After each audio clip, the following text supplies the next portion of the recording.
Semangat untuk belajar.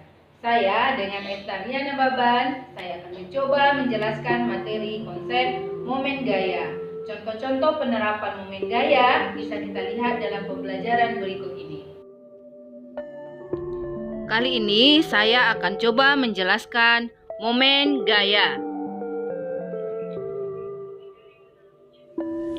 Sebelum kita melanjutkan pembelajaran momen gaya, kita lihat dulu animasi-animasi berikut yang berkaitan dengan momen gaya.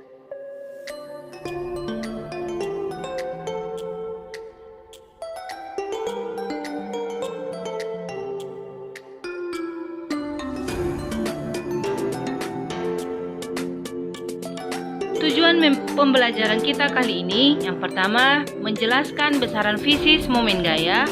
Yang kedua, menganalisa hubungan antara momen gaya dengan panjang lengan dan gaya.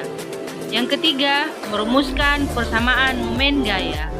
Yang keempat, menghitung besar momen gaya. Yang kelima, mengetahui arah putaran momen gaya. Yang keenam, mengetahui penerapan momen gaya dalam kehidupan sehari-hari.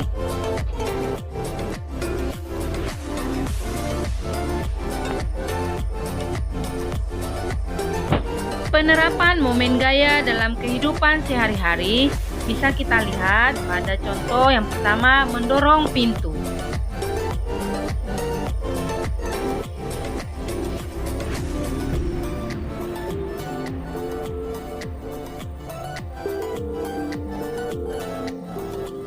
Kemudian yang kedua, bermain jungkat-jungkit.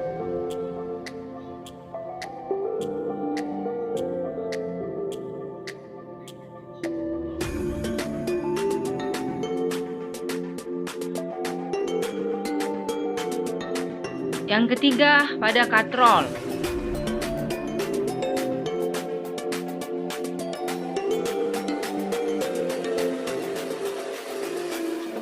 Keempat, pada kunci roda.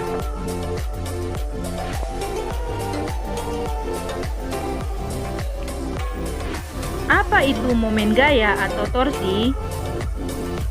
Torsi adalah sebuah besaran yang menyatakan besarnya gaya yang bekerja pada sebuah benda sehingga mengakibatkan benda tersebut bergerak melingkar atau berotasi pada suatu poros.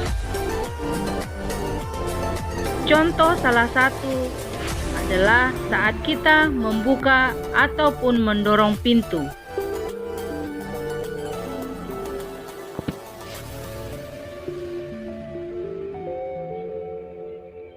Saat kita membuka atau menutup pintu, mungkin kita pernah berpikir ya, mengapa gagang pintu selalu jauh dari engsel?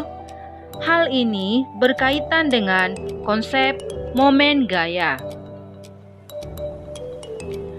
Saat kita membuka ataupun menutup pintu dengan gaya F, pintu akan mengayun terbuka atau tertutup. Ayunan terbuka dan tertutup, pintu mengalami gerak rotasi. Tadi sudah jelas bahwa gerak rotasi adalah gerak yang lintasannya melingkar. Saat membuka atau menutup pintu, pintu memiliki sumbu putar yang terletak pada engselnya. Di sini ada ibu tampilkan pintu yang terdiri dari A, B, C. Yang menjadi pertanyaannya, momen gaya manakah yang paling besar, kecil, ataupun sedang? Dari penjelasan tersebut, momen gaya yang terbesar itu terletak pada titik C karena lebih jauh dari engsel. Untuk lebih jelasnya, coba kita lihat animasi berikut ini.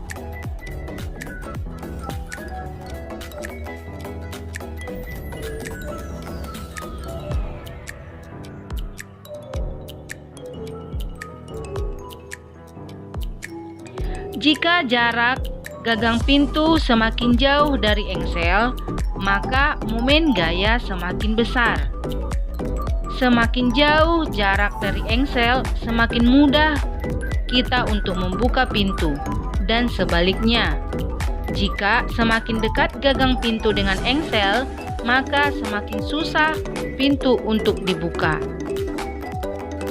Dari penjelasan tersebut, bisa kita kaitkan dengan materi momen gaya, di mana tau adalah momen gaya engsel pintu, R panjang lengan yaitu jarak engsel dengan gagang pintu, F adalah besar gaya atau gaya yang kita beri saat membuka ataupun menutup pintu.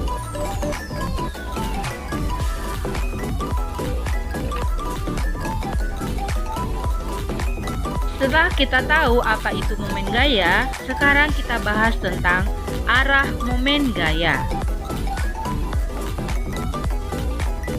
Terdapat kesepakatan mengenai arah dari momen gaya yang kita tetapkan berdasarkan arah putaran jarum jam.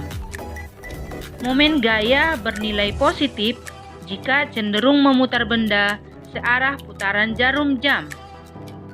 Sedangkan momen gaya bernilai negatif jika cenderung memutar benda berlawanan arah putaran jarum jam.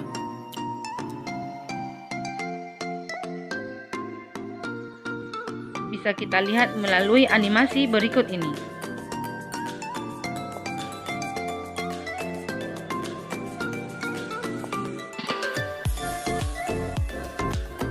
Persamaan momen gaya.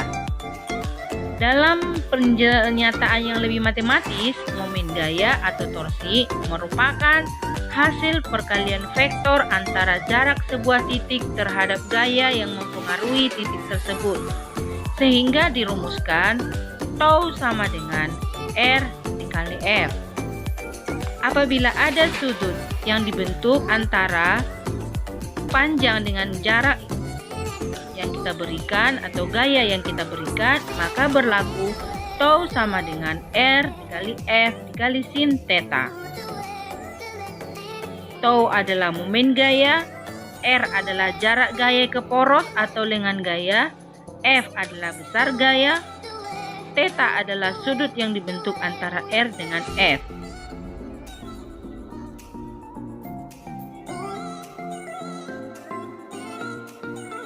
Apabila terdapat lebih dari satu gaya yang bekerja pada benda, maka momen gaya total adalah resultan momen gaya akibat masing-masing gaya. Secara matematis dirumuskan dengan sigma tau sama dengan tau 1 tambah tau 2 tambah tau n. Nah, seperti ini misalnya di sini ada dua gaya, maka nanti tau-nya ada dua, tau 1 dan tau 2. Hal-hal yang mempengaruhi momen gaya atau torsi. Yang pertama, besarnya gaya F. Telah jelas bahwa untuk mengubah keadaan gerak suatu benda, maka kita harus memberikan gaya pada benda tersebut.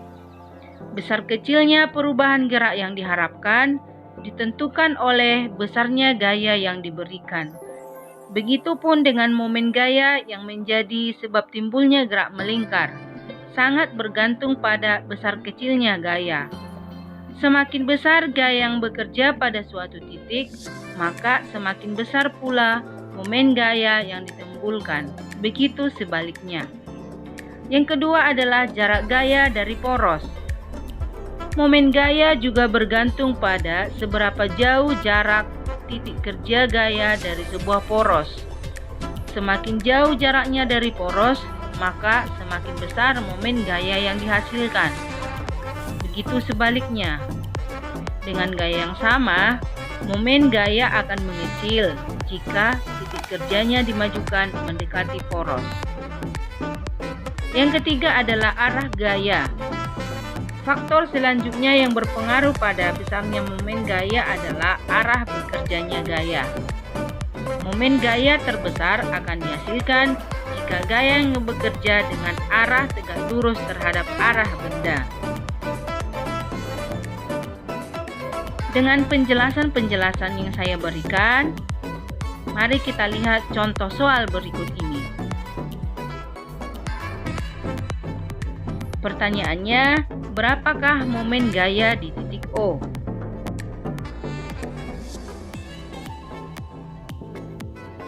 Pada soal ini hanya satu gaya, berarti nanti momen gaya yang bekerja hanya satu. Kalau kita lihat F ke titik O, maka arah putarannya itu searah jarum jam. Maka nilai momen gaya adalah bernilai positif. Sehingga berlaku rumus tau sama dengan R dikali F sin theta. Kenapa memakai sin? Karena ada sudut yang dibentuk antara gaya dengan panjang lengan. Sehingga kita gunakan R F sin theta. Masukkan nilainya F sama dengan 500 setengah akar 3 sehingga menjadi 250 akar 3. Supaya lebih memahami, kita ambil contoh soal yang kedua. Dari gambar ini yang ditanya berapakah momen gaya di titik P. Pada soal ini ada dua buah gaya yang bekerja, yaitu F1 dan F2. Berarti resultan daripada momen gaya nanti ada dua. Sigma tau sama dengan tau 1 tambah tau 2. Kalau kita lihat F1 terhadap titik P, maka arah putarannya itu adalah searah jarum jam. Maka untuk tau 1 bernilai positif. Kemudian untuk F2 kita lihat ke titik P. Putarannya searah jarum jam, maka bernilai positif. Sehingga untuk resultannya adalah tau 1 ditambah tau 2. Maka diperoleh resultan daripada momen gaya adalah 60 Newton meter. Nah, untuk memudahkan untuk mengerjakan soal, coba dikerjakan di rumah dengan kerja keras yang bagus sehingga penerapan momen gaya atau materi momen gaya lebih dipahami. Sekian yang bisa saya berikan untuk materi momen gaya, semoga bermanfaat. Terima kasih.